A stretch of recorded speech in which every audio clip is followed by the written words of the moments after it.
قاتل الذین لا یؤمنون باللہ ولا بالیوم الآخر، قاتلو قتال کرو ان لوگوں سے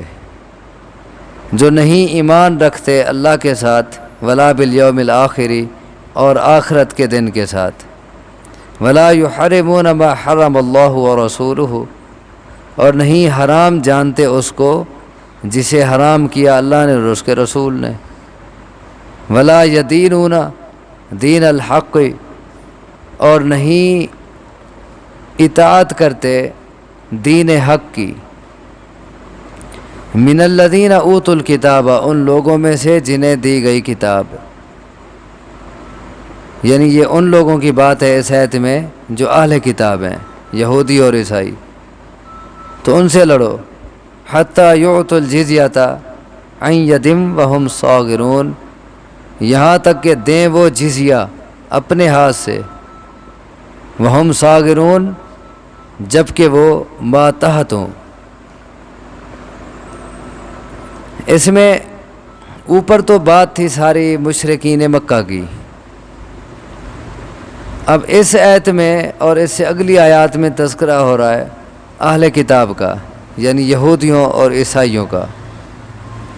ان سے لڑنے کا حکم ہے۔ اس میں فرمایا لڑو ان لوگوں سے جو اللہ پر ایمان نہیں رکھتے اور آخرت کے دن پر ایمان نہیں رکھتے، حالانکہ یہودی عیسائی وہ ایک کتاب کو ماننے والے تھے اور اللہ پر بھی وہ ایمان رکھتے تھے اور آخرت کے دن کو بھی مانتے تھے۔ مشرکین مکہ آخرت کو نہیں مانتے تھے کیونکہ ان کا عقیدہ یہ تھا کہ جب مر جائیں گے مٹی مٹی ریزہ ریزہ ہو جائیں گے تو دوبارہ ہم نہیں اٹھیں گے، لیکن اہل کتاب کا عقیدہ ہے کہ قیامت کے دن اٹھیں گے اور حساب کتاب ہوگا اور جنت ہماری ہے۔ مختلف عقائد ان کے پیچھے آ چکے ہیں۔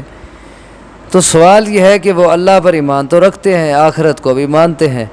پھر یہاں کیوں کہا گیا کہ وہ اللہ پر ایمان نہیں رکھتے اور آخرت پر بھی ان کا ایمان نہیں ہے لہذا ان سے لڑو؟ تو اس کا جواب یہ ہے کہ وہ اللہ پر اور آخرت کے دن پر اس طرح ایمان نہیں رکھتے جس طرح ایمان ان سے مطلوب ہے۔ جو ایمان کا معیار اللہ کے پیغمبروں کے ذریعے ان کو دیا گیا ہے، ان کے پاس ایمان کا وہ معیار نہیں ہے، اسی لیے کہا گیا وہ ان کا ایمان ہی نہیں ہے۔ یعنی اس کا مطلب یہ ہوا کہ ایک شخص ایمان لانے کا دعویٰ تو کرتا ہے، کلمہ پڑھتا ہے، لیکن جیسا ایمان اللہ کو مطلوب ہے، ایمان کا جو معیار ہونا چاہیے، اگر اس کا ایمان اس معیار کا نہیں ہے تو اللہ کے ہاں ایسے ایمان کا کوئی اعتبار نہیں ہے، وہ غیر معتبر ہے۔ اسی لیے فرمایا لڑو ان لوگوں سے جو نہیں ایمان رکھتے اللہ کے ساتھ اور آخرت کے دن کے ساتھ، اور نہیں حرام سمجھتے اس چیز کو جسے حرام کیا اللہ اور اس کے رسول نے۔ اللہ اور اس کے رسول صلی اللہ علیہ وسلم نے جس چیز کو حرام کیا ہے وہ اس کو حلال سمجھ لیتے ہیں، اس کی پرواہ نہیں کرتے۔ ولا یدینون دین الحق اور نہیں پیروی کرتے، نہیں اتباع کرتے دین حق کی، من الذین اوتوا الکتاب یعنی وہ لوگ جنہیں کتاب دی گئی، ان سے لڑو۔ کب تک لڑو؟ حتی یعطوا الجزیۃ یہاں تک کہ دے دیں وہ جزیہ، عن ید وہم صاغرون اپنے ہاتھ سے، کسی کے ذریعے نہ بھیجیں بلکہ اپنے ہاتھ سے جزیہ دیں،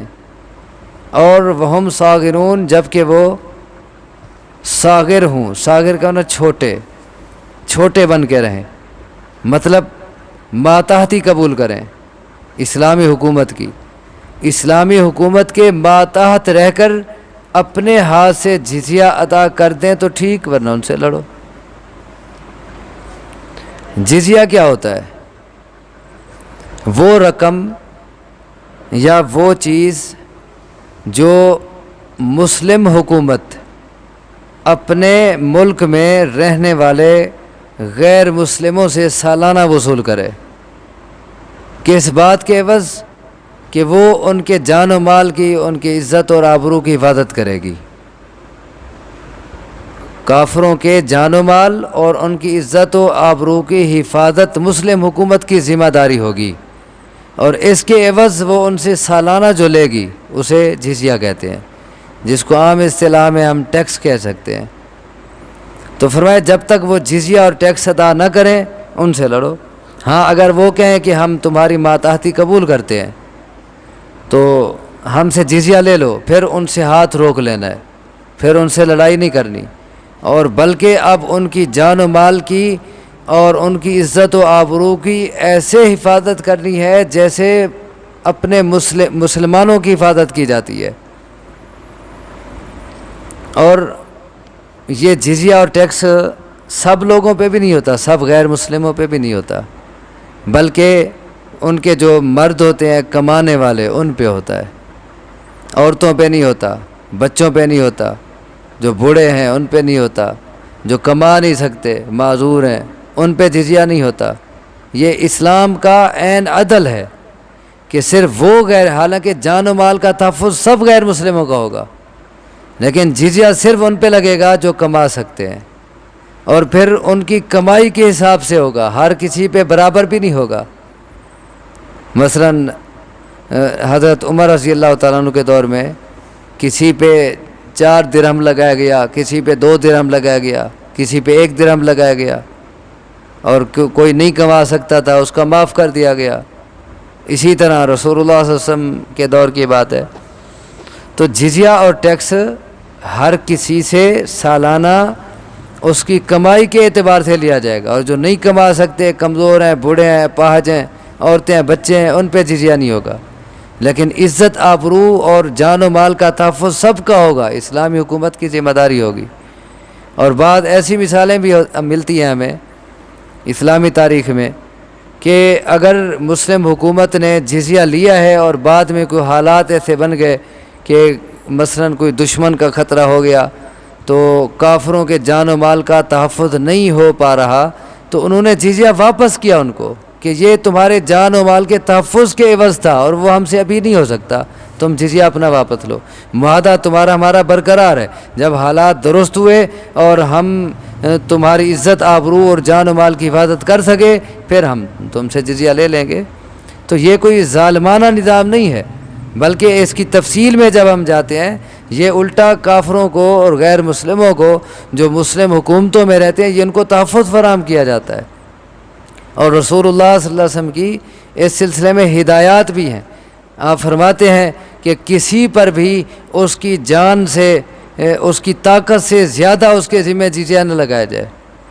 اور آپ فرماتے ہیں کہ جزیہ لینے کے بعد اگر کسی نے ظلم کیا یعنی پھر جان و مال کا تحفظ نہ کیا تو قیامت کے دن میں مظلوم کا ساتھ دوں گا،